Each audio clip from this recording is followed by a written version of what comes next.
نحمدہ و نصلی علی رسولہ الکریم، اما بعد۔ اعوذ باللہ من الشیطان الرجیم، بسم اللہ الرحمن الرحیم۔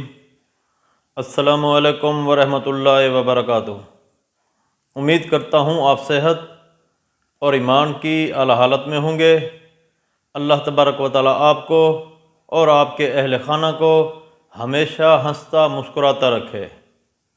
خوابوں کی تعبیر میں ہمارا آج کا موضوع ہے خواب میں اژدہا سانپ دیکھنا۔ علامہ ابن سیرین رحمۃ اللہ علیہ نے خواب میں اژدہا دیکھنے کی تقریباً 5 مختلف صورتیں بیان کی ہیں۔ ہر صورت کی الگ الگ تعبیر بیان کی ہے۔ مثلاً خواب میں اژدہا دیکھنا، خواب میں اژدہا کو مار ڈالنا، خواب میں اژدہا سے لڑنا، خواب میں اژدہا پر بیٹھنا یا خواب میں اژدہا کو شکست دینا۔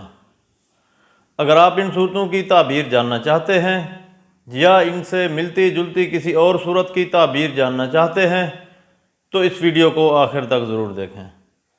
اور اگر آپ نے ابھی تک ہمارے یوٹیوب چینل خواب کی حقیقت کو سبسکرائب نہیں کیا تو پہلے سبسکرائب کر لیں تاکہ ہماری اگلی آنے والی ویڈیو سب سے پہلے آپ تک پہنچ سکے۔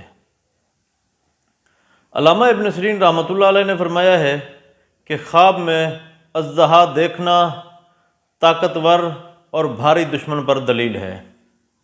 اگر کوئی شخص خواب میں دیکھے کہ وہ خواب میں اژدہا دیکھتا ہے تو اس خواب کی تعبیر یہ ہے کہ خواب دیکھنے والا شخص بزرگوں سے فیض حاصل کرے گا، دولت مندوں میں شامل ہوگا۔ اگر کوئی شخص خواب میں دیکھے کہ وہ خواب میں اژدہا سانپ کو مار ڈالتا ہے تو اس خواب کی تعبیر یہ ہے کہ خواب دیکھنے والا شخص دشمن کو ہلاک کرے گا، اندیشہ دور ہوگا۔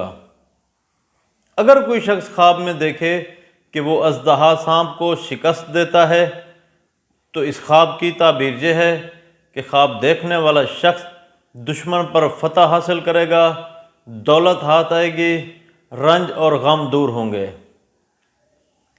اگر کوئی شخص خواب میں دیکھے کہ وہ خواب میں اژدہا سے لڑتا ہے تو اس خواب کی تعبیر یہ ہے کہ خواب دیکھنے والے شخص کی دشمن کے ساتھ لڑائی ہوگی، یہ خواب باعث پریشانی ہے۔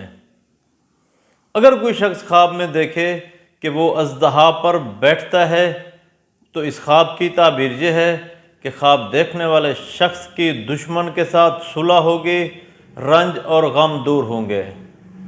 اللہ تبارک و تعالیٰ سے دعا ہے کہ اللہ تبارک و تعالیٰ ہمارے خوابوں کو ہمارے لیے باعث رحمت اور باعث برکت بنائے۔ السلام علیکم ورحمۃ اللہ وبرکاتہ۔